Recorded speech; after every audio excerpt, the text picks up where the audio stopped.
Inspector Grodman, thank the Lord. He was come across at once. Something has happened. Drabdump? That you?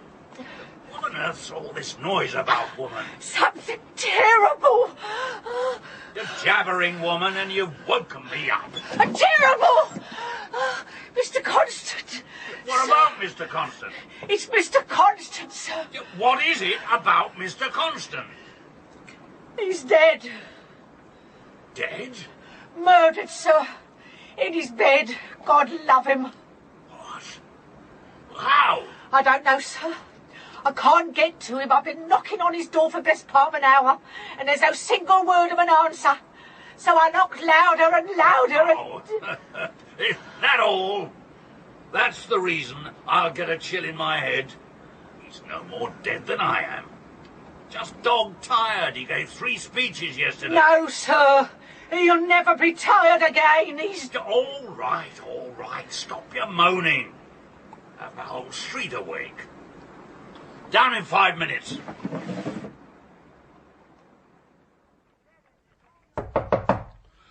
"7:30, Mr. Constant. It's 7:30. Oh, come along, man. You've got poor Mrs. Drabdump in a fluster, and you've got me out of bed. I knock your loudest. You'll not wake him now. Locked and bolted.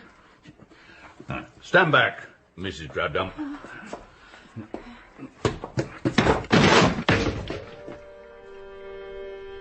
My God.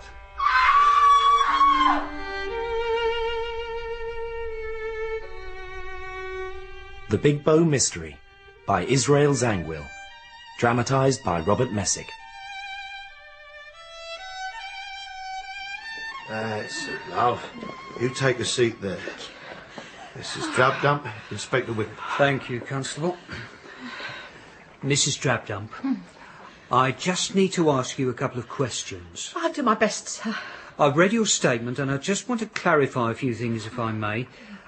You were unable to wake your lodger and went straight to your neighbour, Mr. Grodman. Well, he's an officer of the law. He deals with this type of thing all the time. He's an ex-officer, retired some time ago. Oh, I don't reckon you forget what you once learnt. How did you know Arthur Constant hadn't already left? Without his hat and coat in this weather? No, sir. Besides, he'd have woken me up. I've never slept well. Your other lodger, Mr. Mortlake, his leaving didn't wake you? Well, that's just it, sir. I'd overslept, sir. I never oversleeps. Be lucky if I get more than 4 hours. If you could take me through exactly what happened after you found the body.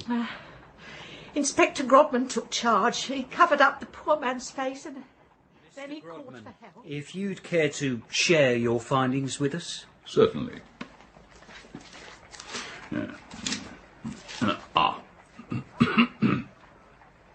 Body was still warm when discovered. Throat cut. Death immediate. Oh. Life had been extinct for an estimation some 2 or 3 hours.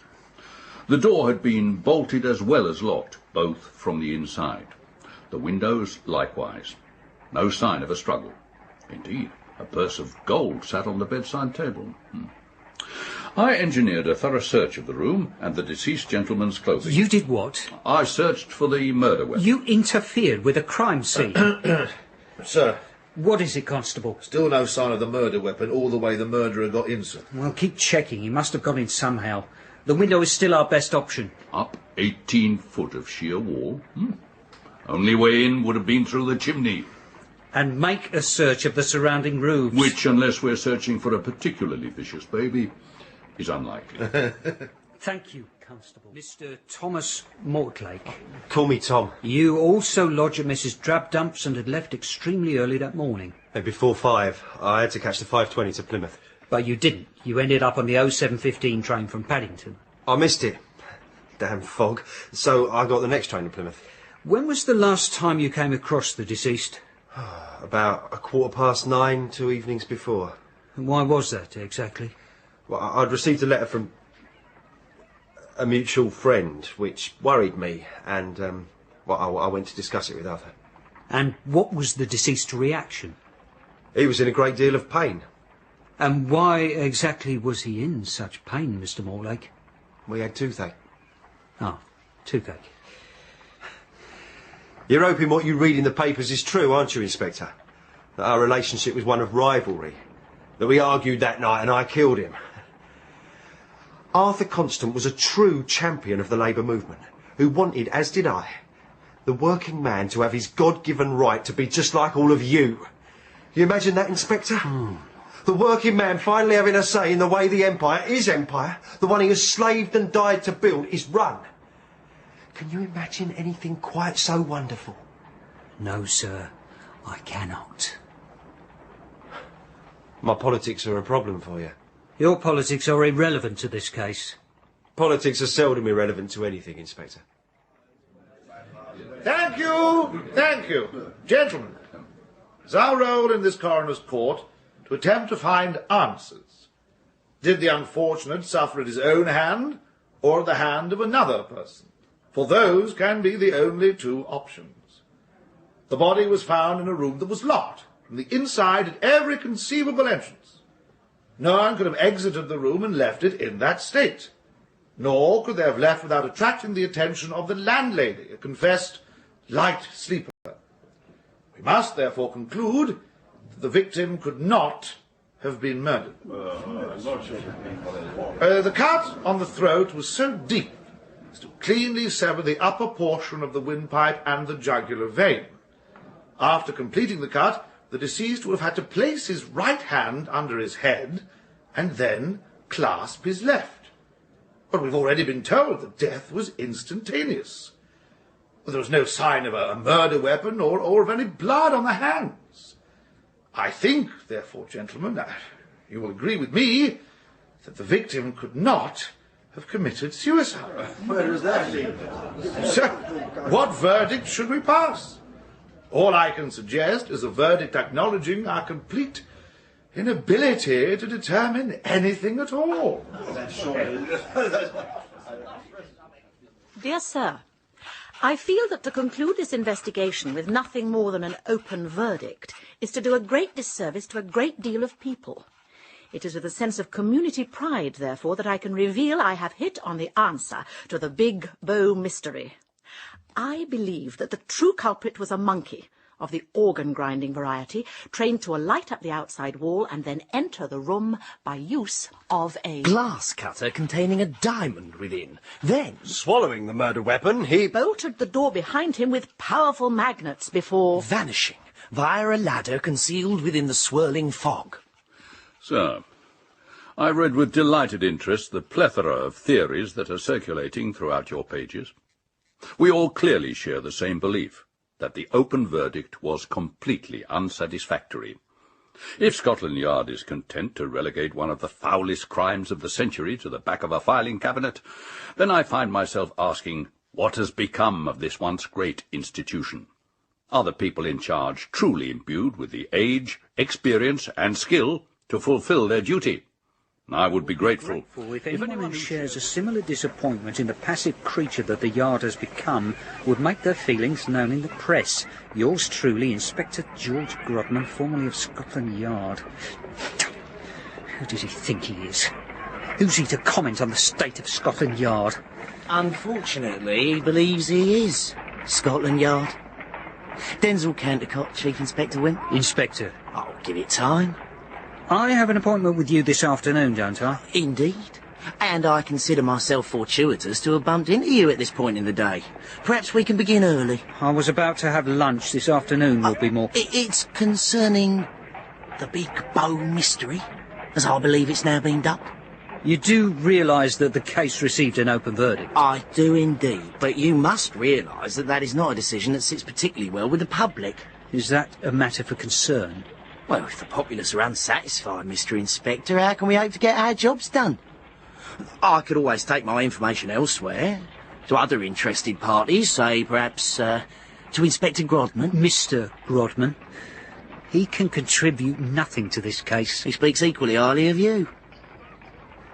What is your relationship with Mr. Grodman? I work with him, chiefly in an epistolatory manner. You're a secretary?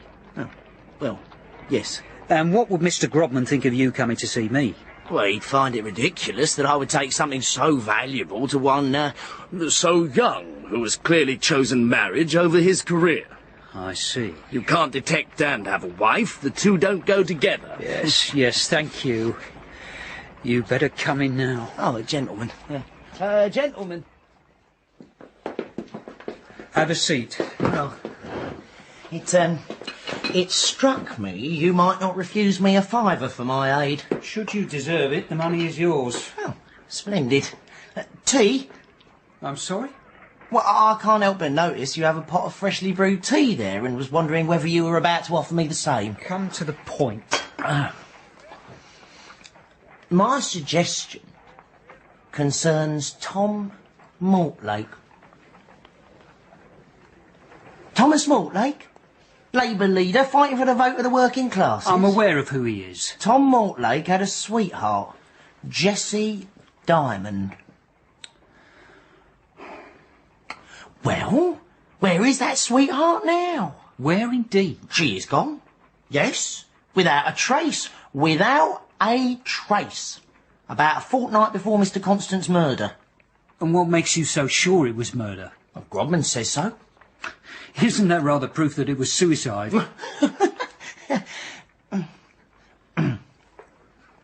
They were engaged. To be married. To each other.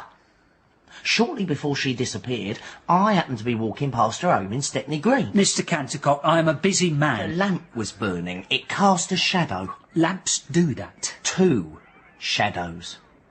And the other was not Mortlake's. He was busy at the docks in Liverpool giving some rousing speech or other. The other shadow belonged to Arthur Constant, God rest his soul. I waited to make sure who it was. And why do you think Mr. Constant was calling on Jessie Diamond? Well, who can say? But it can't be easy being the sweetheart of such an important young man as Thomas Mortlake. I dare say she was lonely. And what would you dare say Mr. Mortlake felt about these meetings? Oh, Mr. Inspector, we're both men of the world.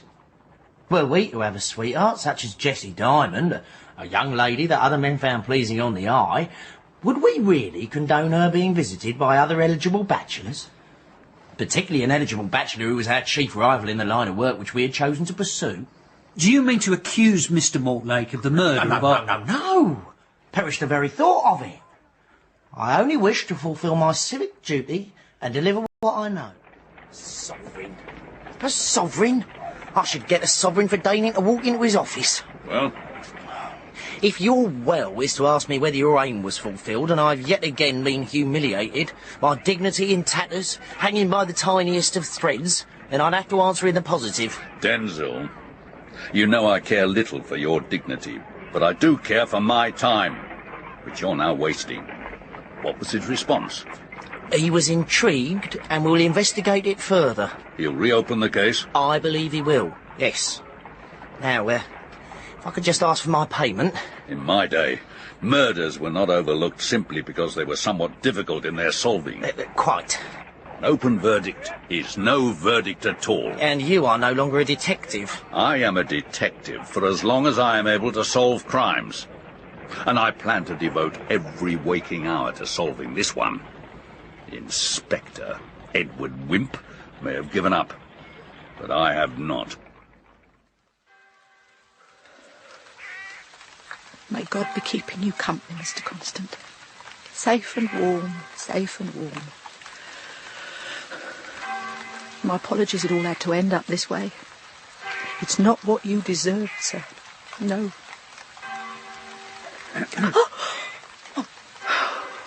Is visiting graves a common Boxing Day pastime? You want to be careful creeping up on people, especially in a place like this. Especially after what's happened. Forgive me, I didn't mean to cause you any fright. Won't you come under my umbrella? You must be drenched to the skin. It don't matter, sir. I can't take no hurt. I've had the rheumatics this 20 year. Well, my mother-in-law has a remedy she swears by. Lord only knows what's in it. Inspector Wimp, Scotland Yard. I remember you. I don't make it a habit to pass the time with strange men otherwise. Do you make it a habit of visiting the graveyard? I know a lot of people here. I thought coming here might help me think. May I ask you a question? We could go and get some cocoa. My visit's not finished yet. Of course. Mr. Mortlake left the house extremely early that morning, didn't he? Well before 5. Sounds about right. He had to catch the first train going to Oh, Mrs. Drabdump, the memory, I fear it's fading with the years. Oh, there'll be a lot more to go than that. I used to be able to pick up a face in Stepney if I was standing in Whitechapel. Now it's a good day if I can see the marks on the back of my hands. My mother-in-law can't stand up straight in cold weather. Oh, gets us all.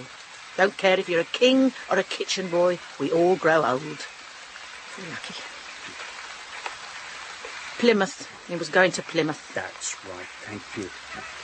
But he missed that first train, didn't he? Witnesses saw him miss that train. Whole morning's a bit of a blur. The oversleeping. I've made my apologies for that and I can't do no more. No one's blaming you. These things happen. Not to me, they don't. I've been up at the same time since long before Mr. Drabdump passed on. Every morning like clockwork. Earlier if there was comings and goings.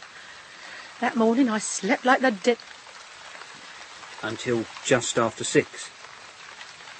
How do you account for the extra sleepiness? If I knew, I'd be a happier woman.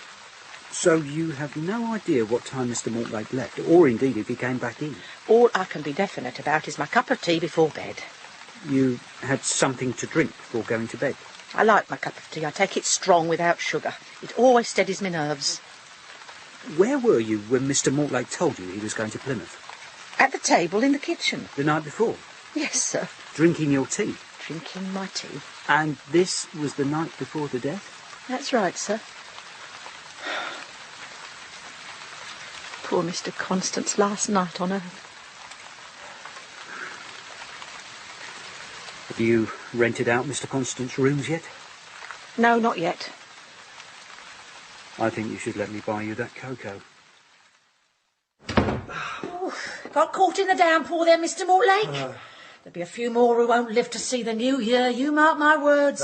You'll have to excuse me. I really am very tired and have some correspondence to complete. I've taken in another lodger. I thought you should know.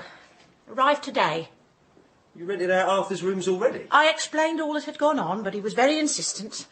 And I still have bills to pay, murder or no murder, or suicide, or whatever it is they're calling it these days. Either way, I won't apologise for the speed of it. Good night, Mrs. Drabdump.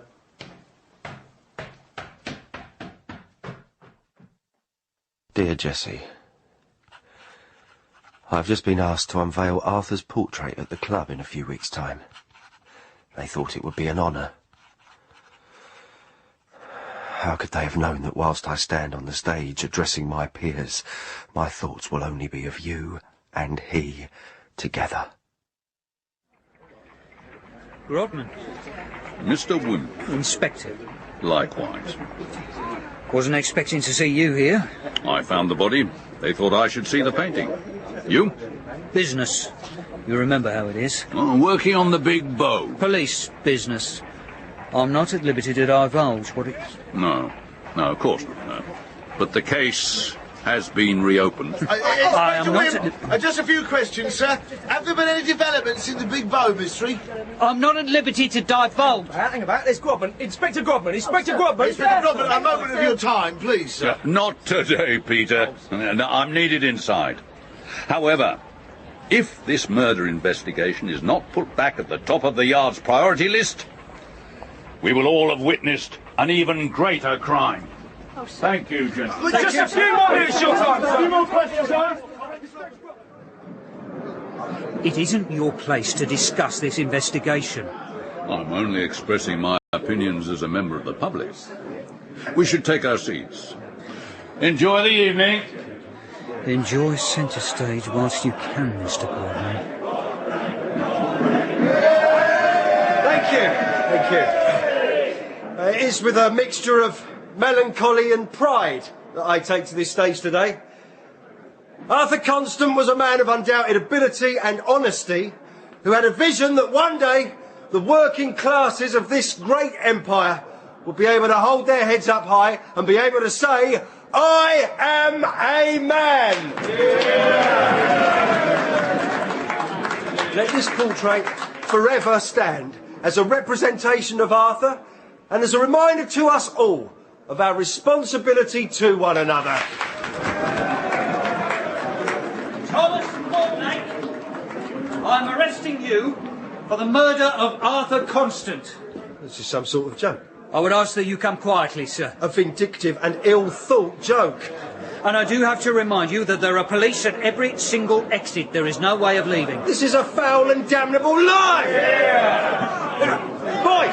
Boys, I ask you now. I want to know if it's likely a man would murder his best friend. This is police business, and I would ask you all Once again, the hard-working man is being stamped upon by those who do not wish to see him succeed. Mr. Mortlake. What I have to say scares them.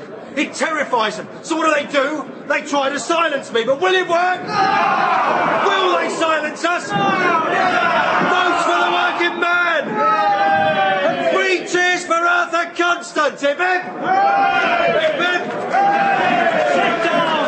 And 3 groans for the police! Mr. Mortlake, I suggest you try...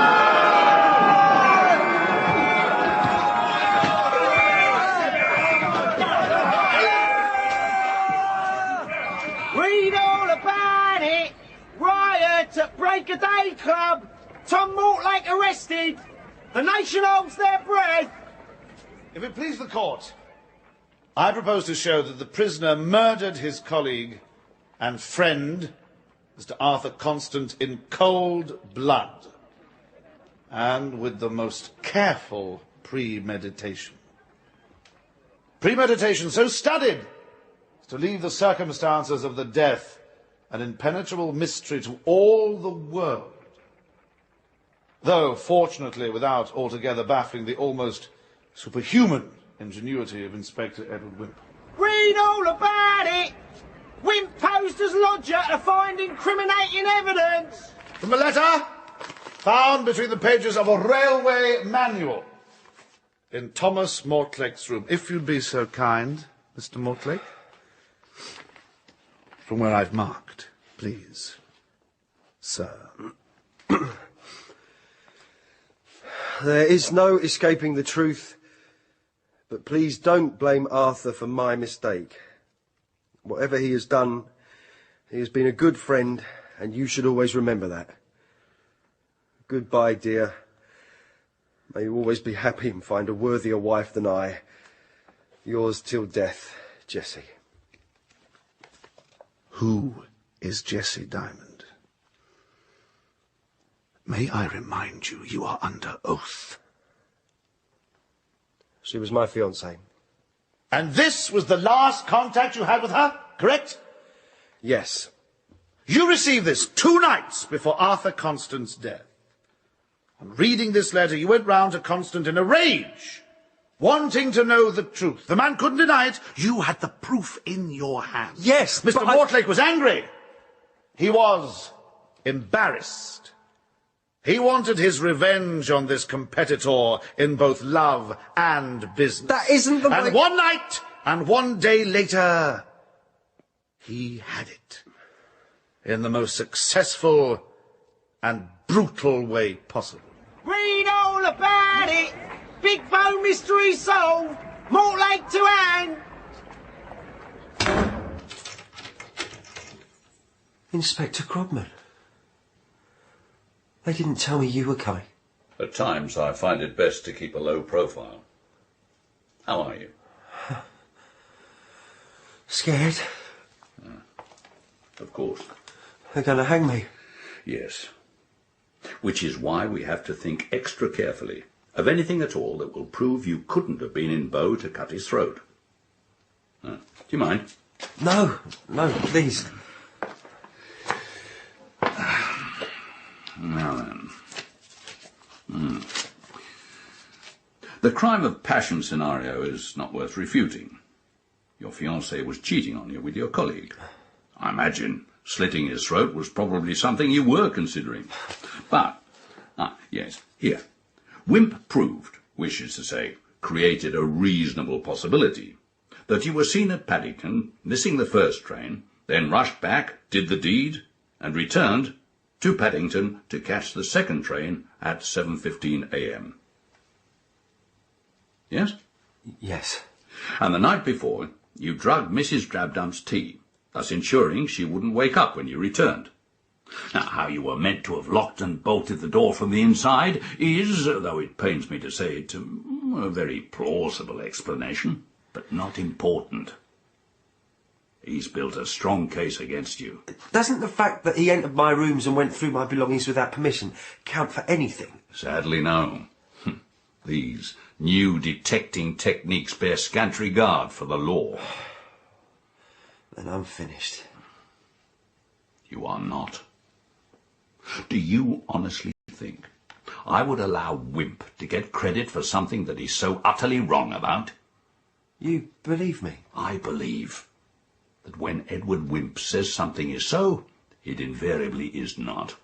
The man's barely old enough to feed himself, let alone investigate cases of a criminal nature, especially one as intriguing as this. You said that he had a strong case. If there's one thing you can rely on, it is the highly alterable nature of the mind of the general populace. And as soon as I find a way to alter it, you'll be the first to know. Guard! Have courage.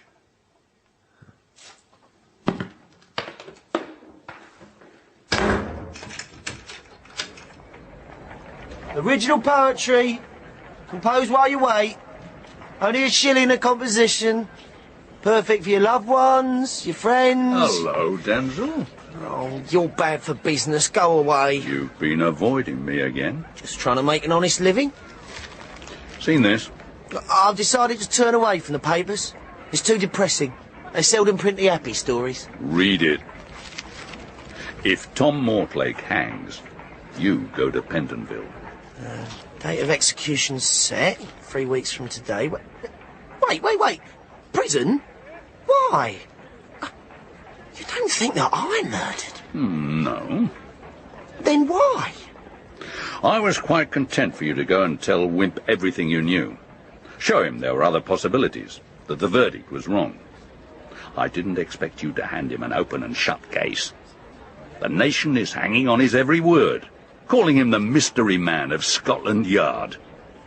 And I warn you now, if Wimp comes out of this looking anything other than the incompetent he is, I'll hold you solely responsible, and call you to account for any number of things lurking in your murky little past. Well, how can I stop Tom hanging? In any way you can. Write letters under all sorts of names to all the papers. Get everyone you know to do the same. Start up a petition. Find a witness that saw Mortlake at Paddington between 5:20 and 7:15. You have one chance, Cantercot. One chance only. Now make this better, or spend the next 10 years behind bars.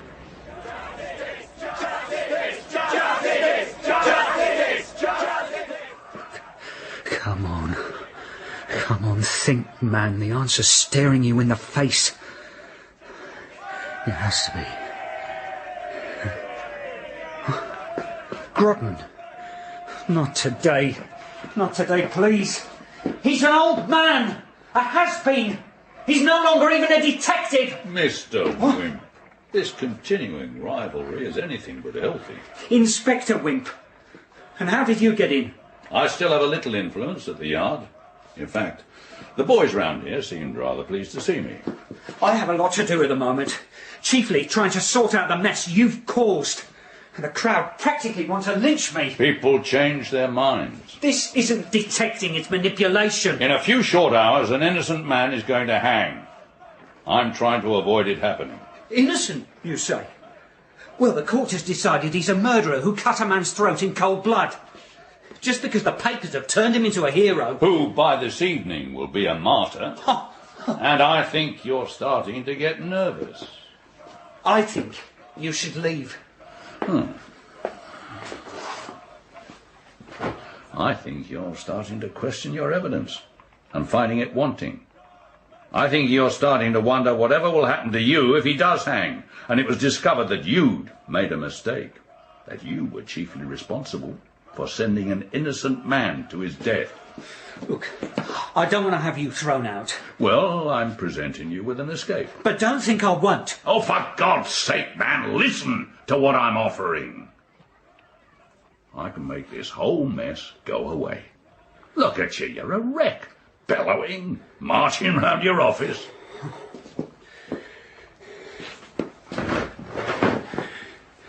You have 5 minutes. Have you ever given any attention to the science of evidence? It's what I do for a living. No. And I mean no disrespect by this, truly, but it is so extremely subtle that it takes years to fully comprehend, and I fear you have a little way to go. Mr. Grodman... But what lies on the surface, Edward? Lies. Now is not the time for a philosophical debate. We spend our whole lives chained to the desk or the shop counter. We come to expect things to behave in a certain way, and as a result, we become blind to the reality. Has it ever struck you that we never see anyone more than once, if that? It depends on what we've heard, what kind of a day we're having, what we had for breakfast. The second time, our vision is coloured and modified by the memory of the first. Yes, all right, I see what you're saying. Do our friends appear to us as they do to strangers? Exactly. Can a mother see her baby's ugliness that clearly exists for the rest of the world? No, of course not. And if you put her on the stand? She'd swear she had the most beautiful babe in the world.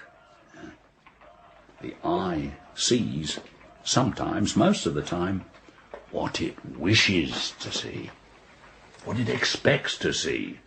The ear hears likewise. A man hangs in very little time. Make your point. I just have. Well, I don't... You...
Suspected Mortlake from the start.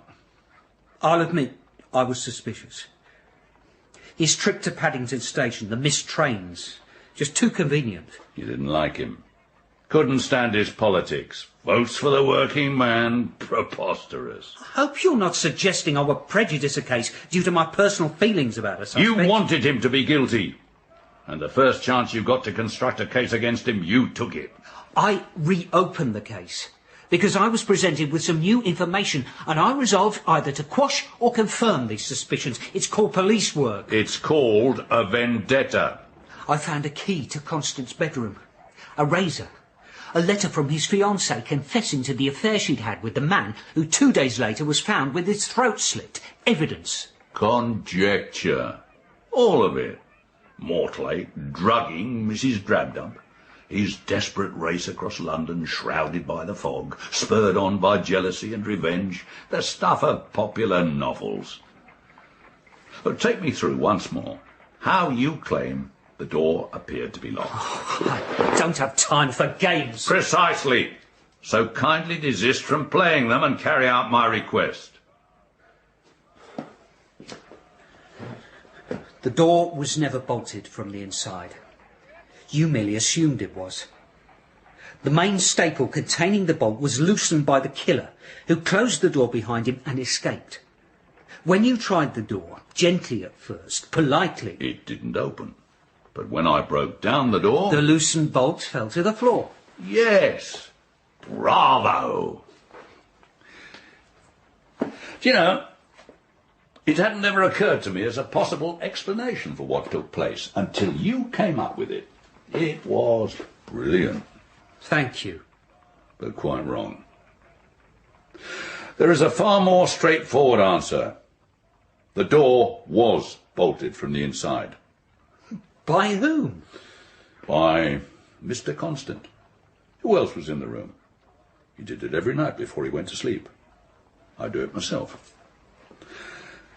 He came to me on the evening of the 3rd. Wait. You saw him the night before his death? Well, what time? Why didn't you tell me this before? You never asked me the question. Damn it, man, why would he come and see you? We were friends. We used to talk long into the night about politics, philosophy, put the world to rights. I'd cultivated his friendship ever since he'd moved across the road. Oh, he must have been honoured. May you never suffer the indignity of retirement. Hmm? Mock all you like, Inspector. It's the privilege of the young. But your time will come.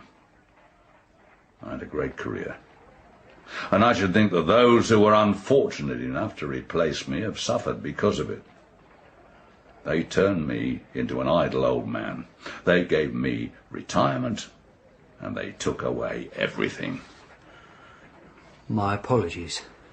Mine too. I appear to have vendettas of my own.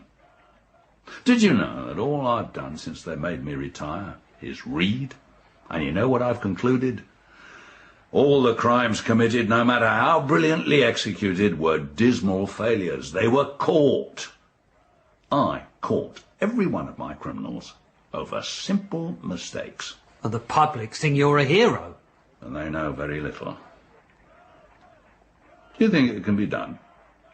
The perfect crime? The perfect murder? With all that you know about the methods of collecting evidence, the way our minds work. A hypothesis?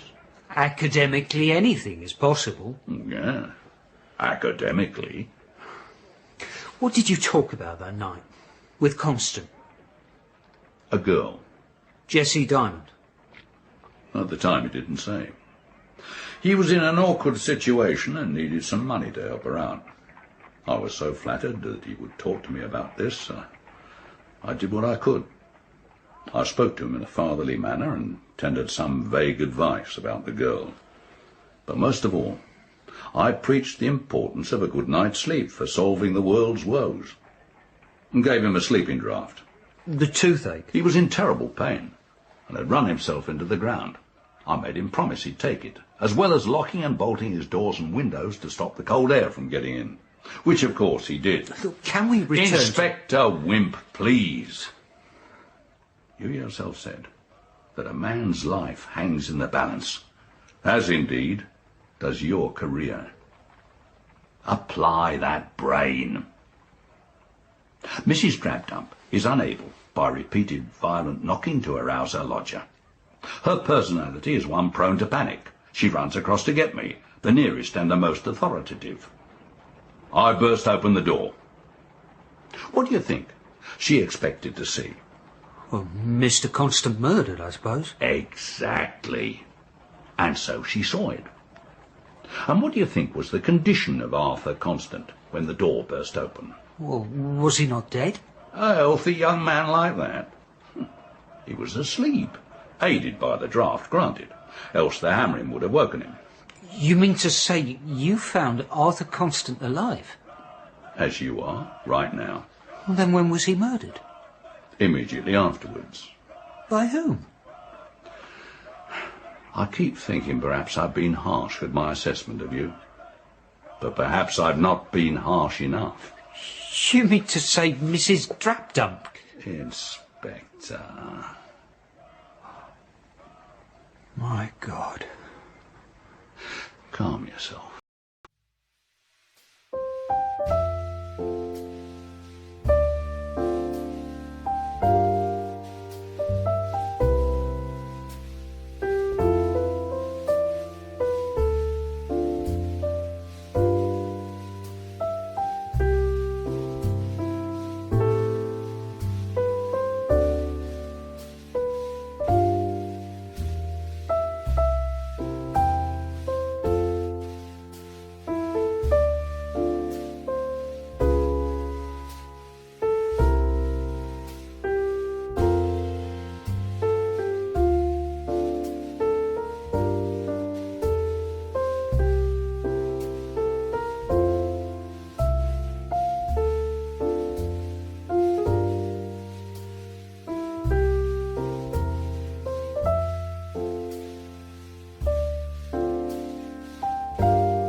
It was a solitary experiment.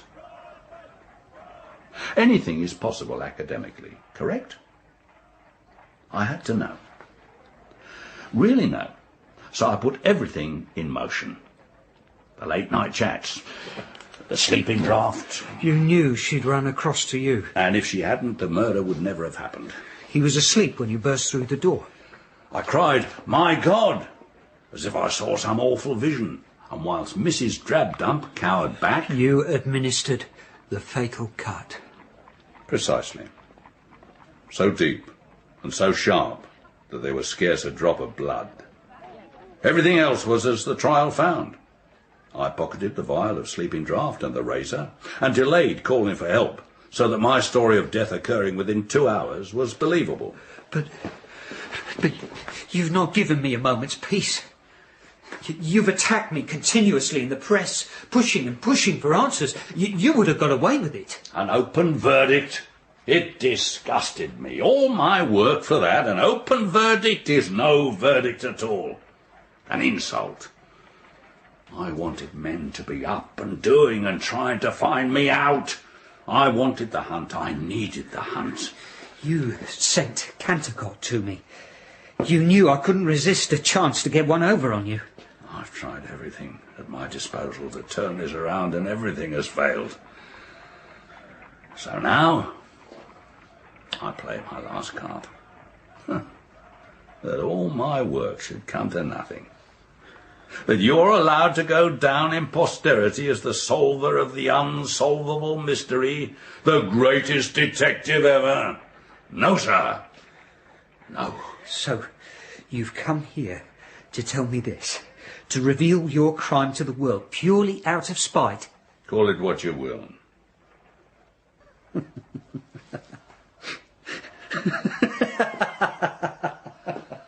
I fail to see the humour.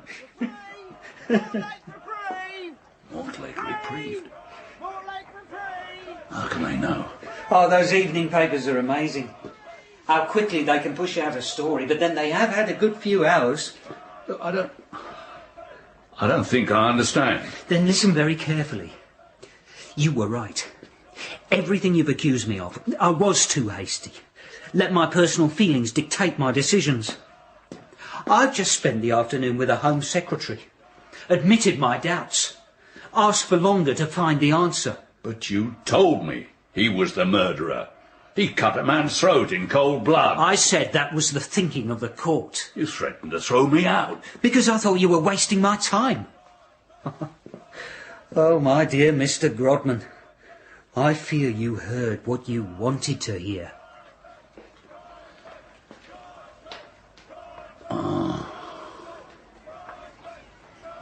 So, where do we go now? You've told me everything. Probably saved my career, and I do plan to take credit for solving the unsolvable. Reveal how I set a trap for the George Grodman, luring him into my office, risking life and limb for justice. The stuff of popular novels. I'm afraid you leave me very little choice. I could shoot you now. But where's the challenge? They find you in here with a smoking gun. Open and shut case? Open and shut case. So put the weapon down. Put the gun down, Inspector. George?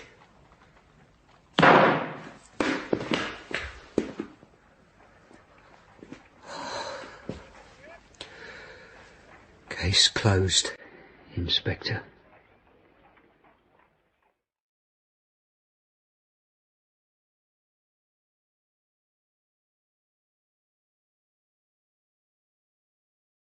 In The Big Bow Mystery, Inspector Grodman was played by John Woodvine, Inspector Wimp by David Holt, Mrs. Drabdump, Carolyn Pickles, Mortlake, David Thorpe, Cantercot, Chris Moran, and the coroner and prosecutor, Stephen Critchlow. All other parts were played by members of the cast.